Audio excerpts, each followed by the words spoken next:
Hello everybody and welcome back. I know it's been a while. Like I said, guys, I've been having trouble with my recording software and such. But today we're going to be playing Sid Meier's, or I believe that's how it's said, Civilization 3. And we're going to start, let's go to 60%.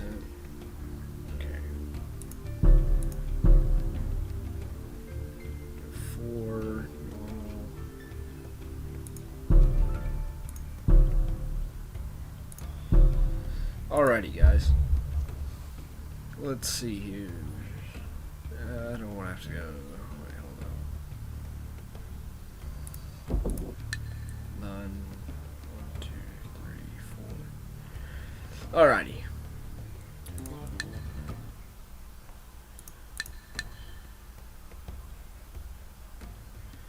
Let's see. Don't want to go for Japan.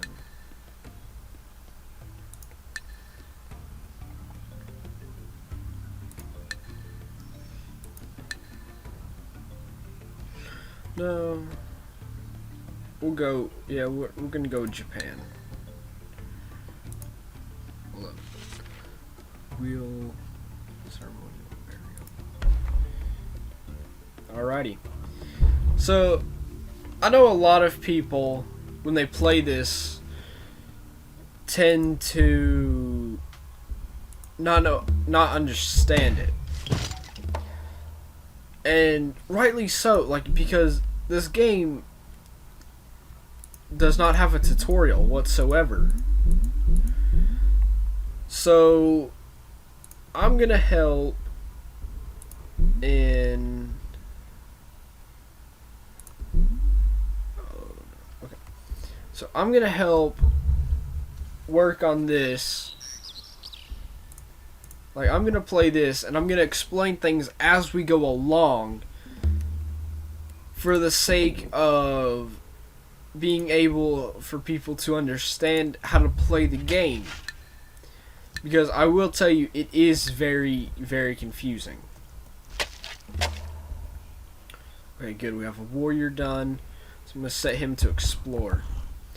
Now, some things you need to know when you start the game off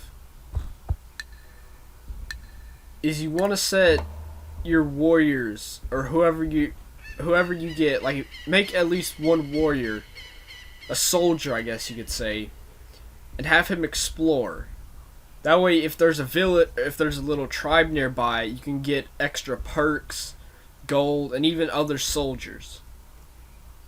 So I'm gonna set him back to explore. See, look, he's up. Like, they automatically go for the little tribes. And we expand. Okay. See, I learned pottery, and let's see here. That allows map making, and now I can build granaries, which produce food for my cities.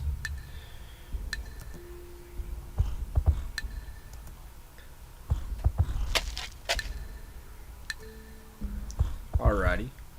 But guys, like I said, the reason I haven't been making any videos is because my recording software was not being, I guess, was not being the most friendly with me yesterday.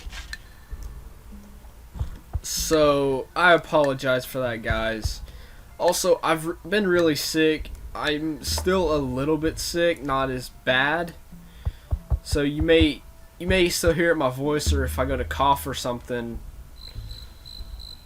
But warrior code, what does that allow? Archer. Okay, so now we get archers. Okay, good. Or who knows with us, with what you'll get here.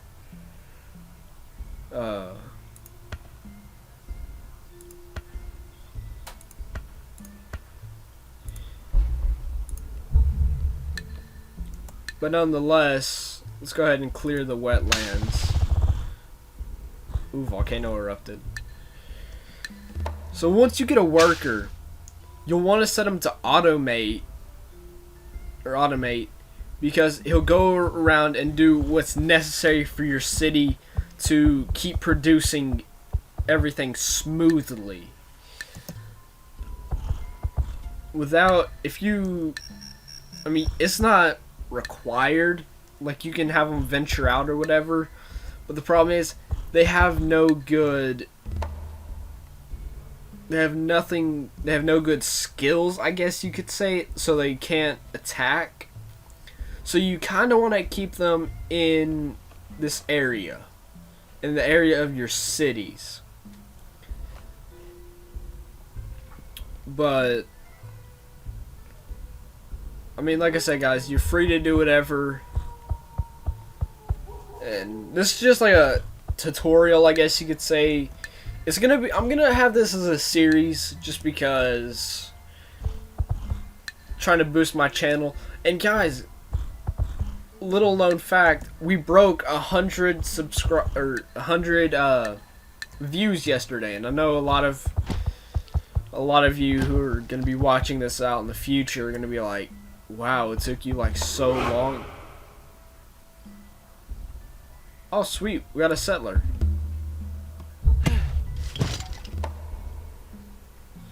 So now we gotta build a road. So let's get a worker. Actually, let's build wealth first, then a barracks, then a worker. Iron working. It's a bit early for that. Well, let's go ahead and get it. And you'll notice every so often your city will expand. And the more, like, if you get your city here and this one, if you are able to connect them, you can always build more cities. I'll show you how in just 1 second. Once this work, here, hold up. Let me change production to a settler.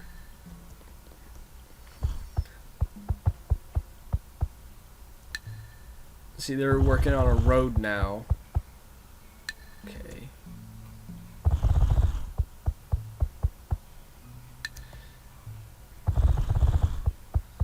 They make so many little weird noises. Might just be an audio lag. I'm not too sure. The fine Japanese.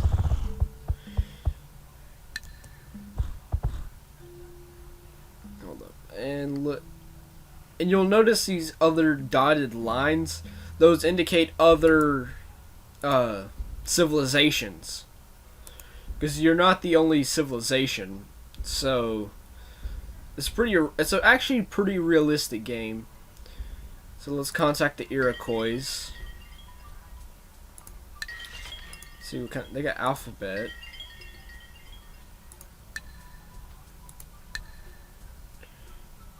Oh, we can't threaten them to give us what we want. Actually, I'm gonna change to a warrior real quick, just for the safety. Oh look, there's another little tribe. And you can set them to sentry mode if you want, so that way they will protect your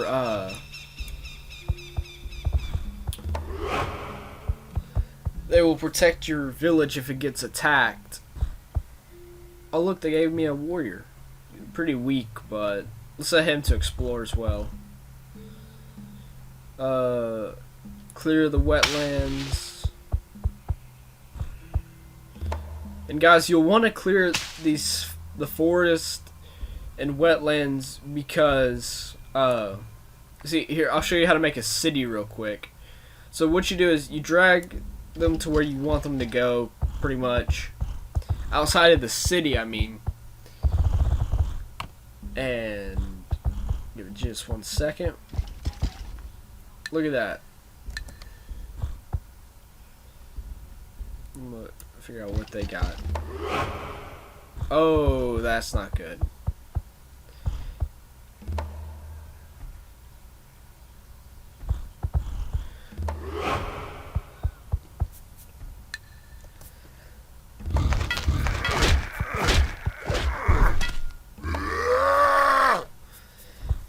And you will notice, as the more your troops fight others, they will level up and they'll get more health.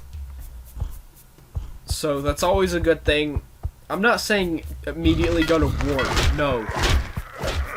You actually want to wait with going to war with other countries, or not countries, but other civilizations, because you want to wait till you have at least swordsmen, or, well, depending on your civilization, will determine how strong your military is. Like, I've always played as the Aztecs, and the strongest unit you can get from, like, is, like, your strongest unit is, a swordsman. Well, for the time, you get a Jaguar Warrior, and that's, ooh, saves us 50 turns. But you get Jaguar Warriors, which in turn are pretty strong. Ooh, there's gold outside the city. Good, I got a settler on the way. Being made. I will tell you guys, I'm actually gonna get rid of this. You don't want to make too many, whatchamacallem, workers, due to the fact of you'll lose gold per turn. And you see that down here in the corner, and I'll explain all this. See, down here in the corner, you'll notice you have the country you chose, or the civilization you chose, the time period, how much gold you have, what type of government you are. I'm not sure about the 5.5.0, as I've never given much thought into looking into it really. You'll have how much gold per turn you get. This always changes. Like, the more workers you have, the lower it becomes. But say it, and that depends, like, as many people as you have depends on how much you get or lose. It's very, you can get a lot, or you can get a little bit. You can go negative too. As a real civilization does, it can go bankrupt. So you always have to be careful of that, because you don't, like I said, guys, whatever you do, try not to go negative. For a long time, you won't, per se, unless you get a lot of warriors or anything. See, look, it went up 1. You can always persuade other civilizations to give you more gold per turn if you have a pretty good sized army, especially Aztecs. Ironworking for alphabet. No, because we're already working on ironworking. So let's get him to harvest all this.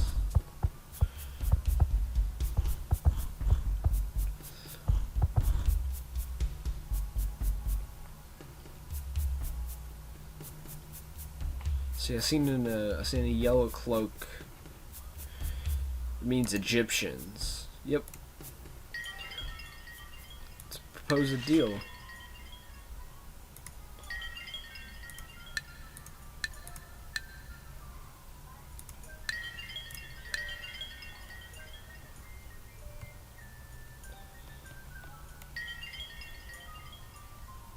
Give him the wheel.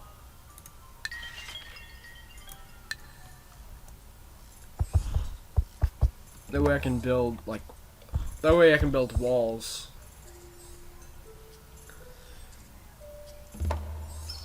Spearman. Okay, good. You can go in sentry mode. Now we change production. I want you to build. Oh God, everything takes forever. Good.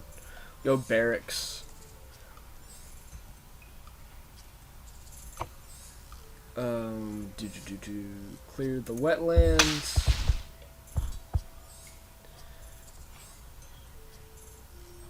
Now guys, I will tell you, this game is a bit laggy and slow, so you do have to be careful, especially if you're running it on an older computer, I'd say.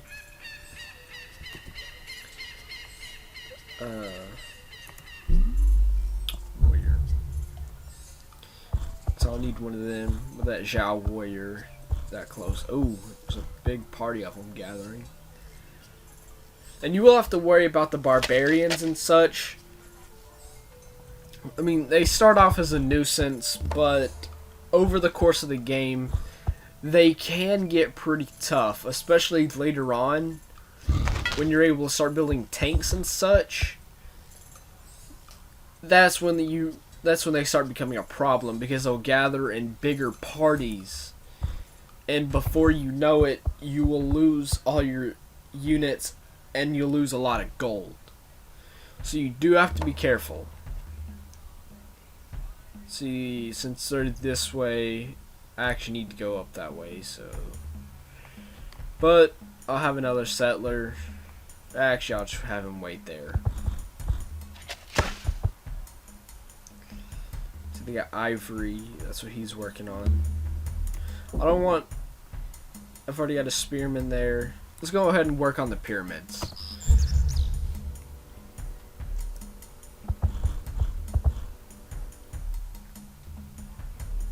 Oh no, I lost a lot of gold. Most powerful nations. Oh wow, I'm nowhere on here, so that means I'm pretty bad off, but like I said, early in the game, you don't want to worry too much about building a. You don't have to build a huge army, especially where you don't have as much gold per turn. But see, I'm going negative because of the warrior and the settler. But that's about to change here in just a second. And that will change a lot, especially if you go to war.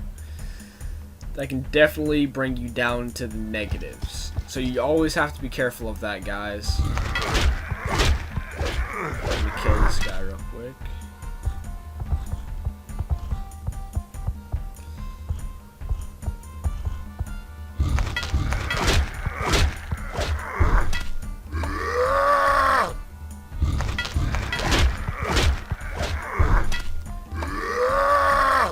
Now I got an elite warrior.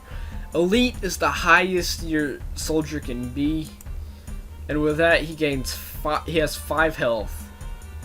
And I'll show you, like, your warrior he's an okay soldier. Like, he's got 1 attack, 1 defense, and 1 movement. And he can upgrade to a swordsman, which has 3 attack, 2 health, or 2 defense, and 1 movement. Movement means how many squares they can move in 1 turn.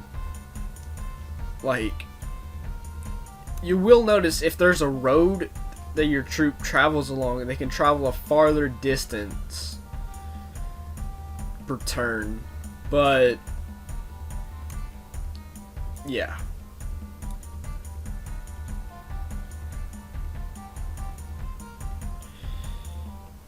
It just depends on everything. You want a lot of roads, but at the same time you don't. If that makes any sense. I know it probably doesn't, but trust me, guys, once you get further on in the game, you will understand a lot more. I promise. See, okay. Okay, good. Now he's getting out of the way.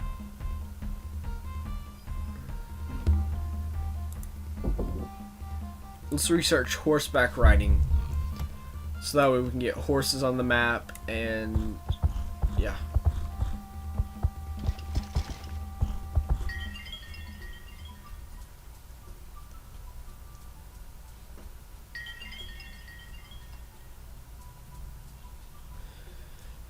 And I'm gonna give them. You don't have to, like, you could just decline it, like, peacefully, or be like, take your empty threats.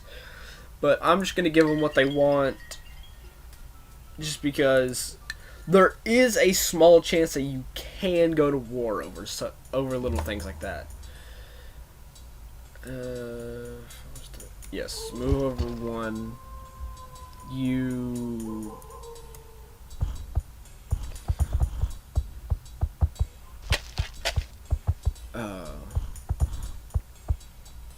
See, there's a scout. And you will notice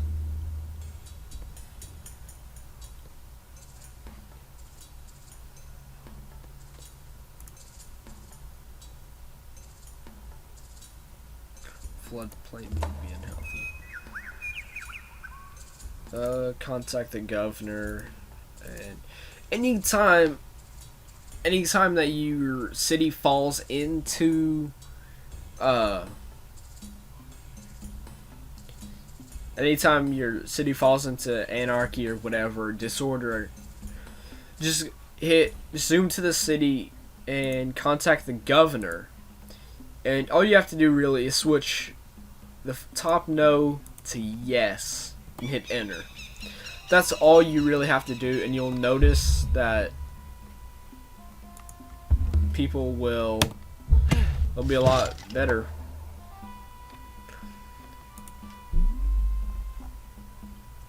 Let's build walls first, then wealth, then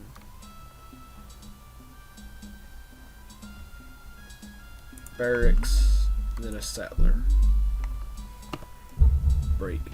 Now, guys, you will notice you see all these gems.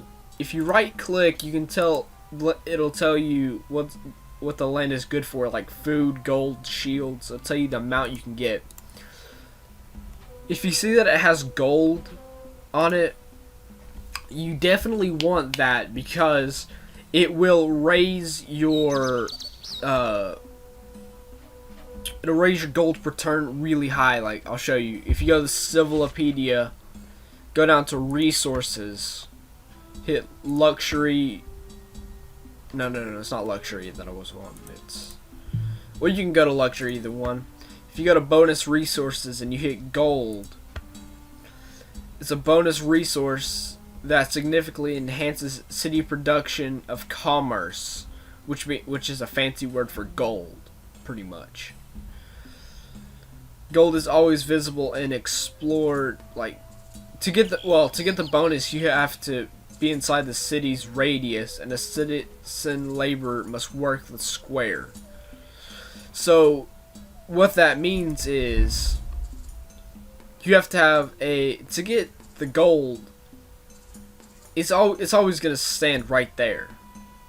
But in your city square, a laborer or a worker pretty much has to be working on some task, and it'll give you a high bonus, which is specifically what that means.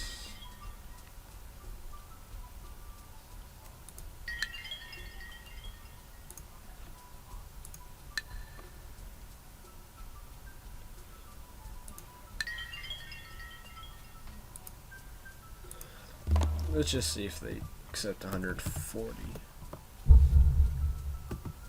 Nope. Then I don't want it.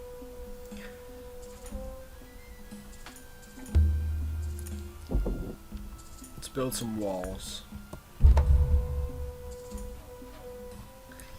But